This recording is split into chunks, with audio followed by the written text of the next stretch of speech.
The engine didn't just stop. It screamed. A violent bang, then silence. The car shuddered to a halt on the shoulder. Ethan turned the key. Nothing. He clawed for his phone. A black mirror. No signal. Just the dark, closing in. His head rested on his clenched fists. He stepped out. The silence was absolute. No lights, no cars, just endless, suffocating forest. Then, a flicker. A warm glow where there had been only shadow. A dirt lane appeared, as if ripped from the earth itself. His boots crunched on the gravel, slow, hesitant. Beside the path, a weathered sign. STILLWATER HOUSE, bed and breakfast. The house suddenly appeared. Ethan, raw with nerves, needing only a line to the outside world. Inside, a fire roared in the stone fireplace, consuming the shadows. The scent of fresh bread pulling the tension from his shoulders. Graham turned from the landline phone, his voice low, steady. Your car will be repaired by noon. Margaret hands him a navy blue travel bag, brass key, room 3. After supper, Margaret slipped away. The fire crackled, but the room felt frozen. Ethan looked at Graham. The older man wasn't waiting for a story. He was waiting to comfort the broken young man. Ethan's throat felt raw, as if he were trying to swallow broken glass. He began. The memory ignited. Ben was only 12. His best friend killed because of a dare. Ethan had challenged him to a frantic, laughing sprint toward the river. He reached the bank, turned back to gloat, and saw only an empty road. Then, the screech of brakes. Ben never stood a chance. The memory tore Ethan apart. Graham rose. Ethan stepped into the embrace. Sleep came easily, and he began to dream. He was back at their river. Ethan stood by the water. A bicycle bell. He turned. Ben? Is it really you? I'm here, Ethan. I've been waiting. It was my fault. I set the trap. I stole your life. No, Ethan. You didn't steal anything. It was an accident. 23 years. That's too long to carry that weight. That's the wrong story. You have to let it go. I can't, Ben. You died because of me. Ethan, my getting killed was not your fault. Please, you have to stop punishing yourself. Because I didn't make it doesn't mean you should not get married and have a family. I feel so guilty. Ethan, stop. Please. You did not get me killed. It is enough. Promise me, you'll start living again, for both of us. How? You take me with you, in every good thing you do, in every life you touch. Name your son Ben. Promise me, Ethan. Please promise me. I promise, Ben. I will live for us both.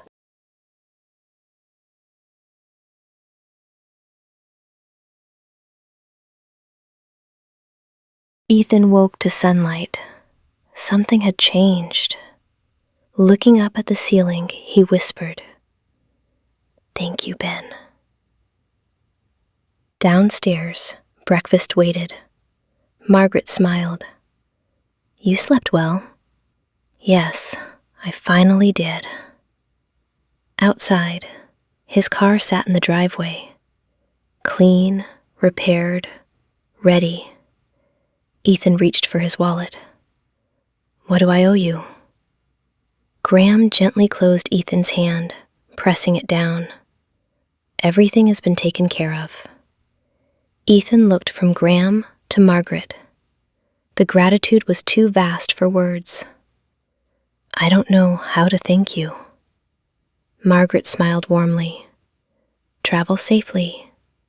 And then, a little smile. Our door is always open. Ethan climbed in, the engine turning over with a steady, healthy hum.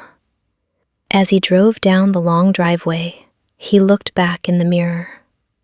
Graham and Margaret stood together, watching him leave, their presence a final, quiet blessing.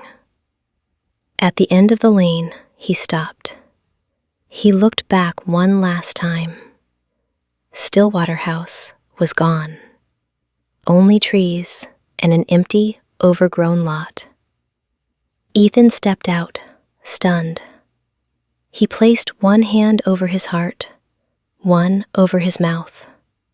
It was all real. Ben was real. He took a long, steady breath. I will live. A smile, soft and certain. I will love.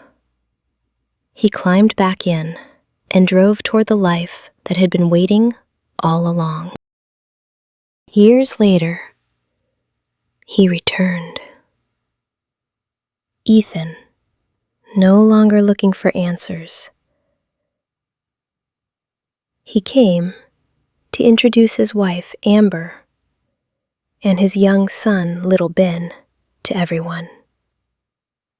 They entered the lane to Stillwater House.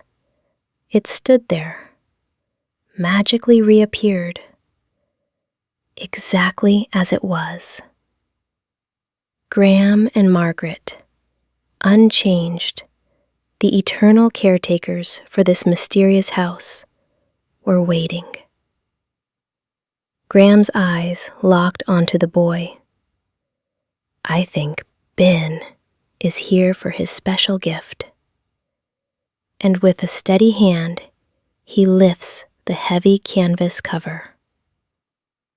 A bright red bicycle and a matching helmet.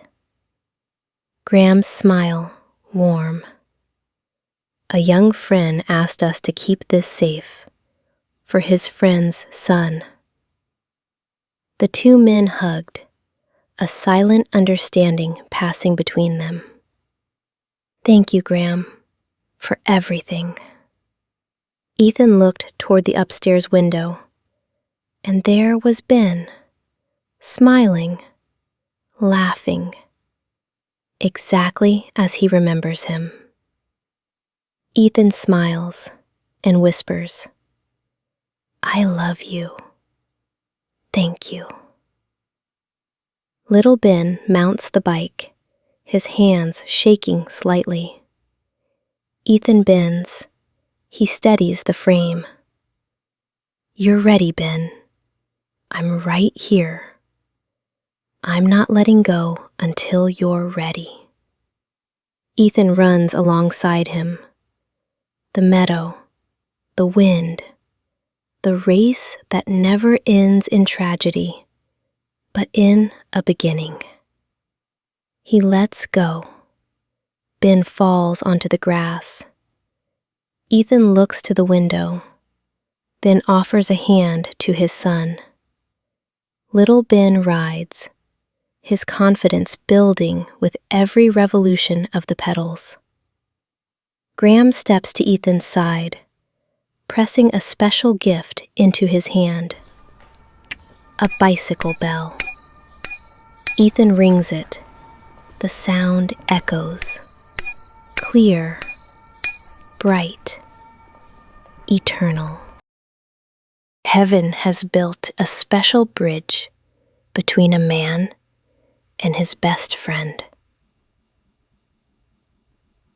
Stillwater House only appears when a weary soul is chosen and is finally ready, like Ethan, to put the weight down. Ethan lived the promise, sharing his new life with Amber and little Ben. If this story touched your heart, please like, subscribe, and join us next time. Stillwater House will reappear. It is where weary souls come to rest, renew, and begin again.